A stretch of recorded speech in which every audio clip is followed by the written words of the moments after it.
दोस्तों नमस्कार, सत श्री अकाल। मेरा नाम Rajneesh, Punjab vermicomposting training centre के यूट्यूब चैनल में आपका स्वागत है। सबसे पहले एक रिक्वेस्ट, अगर आपने हमारा चैनल सब्सक्राइब नहीं किया तो इसको सब्सक्राइब जरूर कर दें और बेल आइकॉन को भी दबा दें। दोस्तों, हमारे पास हमारे किसान मित्र जिन्होंने हमसे ट्रेनिंग ली थी, उनका एक प्रश्न आया था कि उन्होंने 7-8 बेड अपने वर्मी कंपोस्ट यूनिट अपने लिए, अपने खेतों के लिए, अपनी फसलों के लिए लगाया है। लेकिन उन्हें ये एक प्रॉब्लम, एक समस्या जो है उन्हें पेश आ रही है, वो ये है कि उनके केंचुए बेड से बाहर निकल रहे हैं। तो इसका कारण क्या है और इसका इलाज क्या है?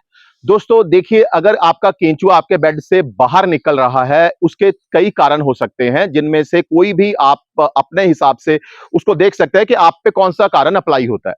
देखिए, क्या क्या होता है कि कई बार गर्मियों में बेड बहुत ज्यादा गर्म हो जाते हैं, और जब गर्म हो जाते हैं तो जब उसके ऊपर बरसात पड़ती है तो उसके अंदर जो है एक तरह का भभका बन जाता है गर्मी का।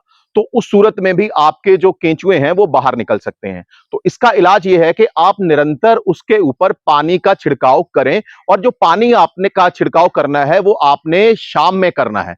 शाम में इसलिए करना है, अगर आप 5-6 बजे के बाद छिड़काव करेंगे, जब मई जून का महीना होगा, टेम्परेचर 40-45 के करीब होता है, तो जब सूरज नहीं होगा यानी रात में, वो जो है बेड ज्यादा देर तक ठंडा रहेगा।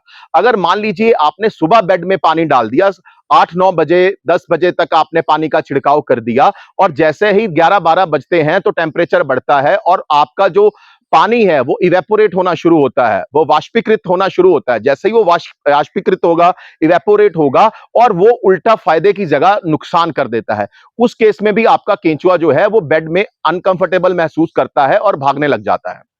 जी हाँ दोस्तों, और एक दूसरा कारण ये हो जाता है कि गर्मियों में कई बार जो केंचुआ है वो, आप अगर आपने ईंटें लगा रखी हैं पन्नी बिछा करके, तो ईंटों की साइड में आपका केंचुआ जो है वो इकट्ठा हो जाता है। उसका कारण होता है कि वहां नमी होती है, धूप कम लग रही होती है, और बेड के टॉप पे गर्मी ज्यादा होती है।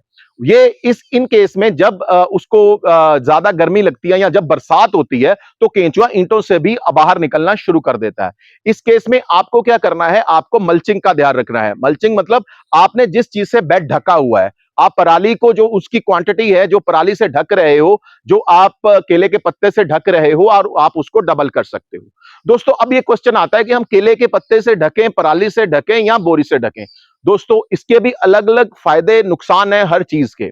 लेकिन गर्मियों में जब केंचुआ मरने की बहुत ज्यादा संभावना होती है, बरसातों में जब केंचुआ मरने की बहुत ज्यादा संभावना होती है, तो मेरी ये आपको सुजेशन है, सुझाव है कि आप उसको पराली से ढकें। क्यों? क्योंकि जब भी उसमें कोई हीट बनेगी या उसमें कुछ इस तरह की समस्या आएगी, तो केंचुआ जो है वो पराली में, जो पराली की नाल होती है, उसमें जाकर छिपकर बैठ जाता है। तो भी आपका केंचुआ जो है वो मरने से बच जाता है। दोस्तों, अब एक और ऐसा कारण भी मैं आपको बता रहा हूं, वो शायद आपको किसी यूट्यूब चैनल ने या किसी भी माहिर ने नहीं बताया होगा। दोस्तों, क्या होता है कि जब कई बार जब बरसात होती है, और वो बरसात जो होती है बेमौसम की बरसात होती है, मान लीजिए मानसून के अलावा जब भी आगे पीछे प्री मानसून हो गया, या किसी भी वेस्टर्न डिस्टर्बेंस की वजह से फरवरी, जनवरी या ऐसे मंथ में बरसात होती है, जो जो जो महीना बरसातों का नहीं है, तो उस तब क्या होता है कि बरसात के जो पानी होता है उसके साथ सल्फर डाइऑक्साइड और नाइट्रोजन, जो हमारे एटमॉस्फेयर में है, सल्फर डाइऑक्साइड वो गैस है जो प्रदूषण से हमारे एटमॉस्फेयर में, हमारे वातावरण में घूमती है। अगर वो गैस जब पानी के साथ मिल करके नीचे आती है, तो वो एक तरह का एसिडिक रूप धारण कर लेती है, और उस पानी का पीएच लेवल बहुत डगमगा जाता है। जैसे ही वो पानी आपके बेडों पर गिरता है, तो भी केंचुआ उसमें बहुत अनकंफर्टेबल हो जाता है, और तो भी वो बाहर की तरफ भागता है। तो इस केस में क्या इलाज किया जाए? इस केस में मैंने जैसे आपको बताया, आप पराली की जो है तहें हैं, उसकी जो गिनती है, उसकी जो क्वांटिटी है, उसको बढ़ा सकते हो, ताकि जो केंचुआ है, अगर उसको पानी से